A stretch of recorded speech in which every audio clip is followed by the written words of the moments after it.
ఓ వాన అంటే వానే కుండపోత పోస్తున్న ఈశాన్య రాష్ట్రాలలో అస్సాం, అరుణాచల్ ప్రదేశ్, మణిపూర్, మిజోరాం, త్రిపుర, మేఘాలయ, సిక్కిం రాష్ట్రాలల్లో మొన్నటి సంది దంచి కొడుతున్నాయి వానలు. గుట్టలు కొండ చర్యలు ఇరిగిపడుతున్నాయి, ఊర్లకు ఊళ్ళే మునిగిపోతున్నాయి వానల్లా. అస్సాంలో ఒక్కనాడే 12 సెంటీమీటర్ల వాన కొట్టిందట. మణిపూర్ను 3 రోజుల సంది ముంచి ముద్ద ఎత్తున్నాయి వానలు. ఊర్లన్నీ చెరువు లెక్కనే తయారైనాయి. ఇగో కార్లు బండ్లు అయితే మునిగిపోయేటట్టు తయారైనాయి అంతటా. అస్సాం రాష్ట్రం గౌహతిలో పడ్డ వాన 67 ఏళ్ల కిందట పడ్డ వాన రికార్డును దాటి కొత్త రికార్డు కొట్టిందట.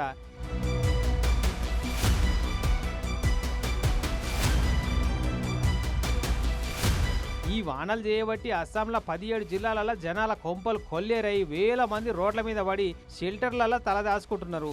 ఇప్పటికే 30 మంది బలైరట పాపం వానలకి. వరదల్లో చిక్కినోళ్ళను కాపాడేందుకు ఆర్మీ జవాన్లే పడవలేసుకొని రంగంలో దిగిరంటే చూసుకో ఆ వానల కథ ఎట్లుందో. అయితే ఈడికే ఒడవలేదట, మొగులకు తూట్లు పడ్డాయా అన్నట్టు మళ్ళా వానలు పడుతున్నాయి అంటున్నారు వాతావరణ శాఖ వాళ్ళు.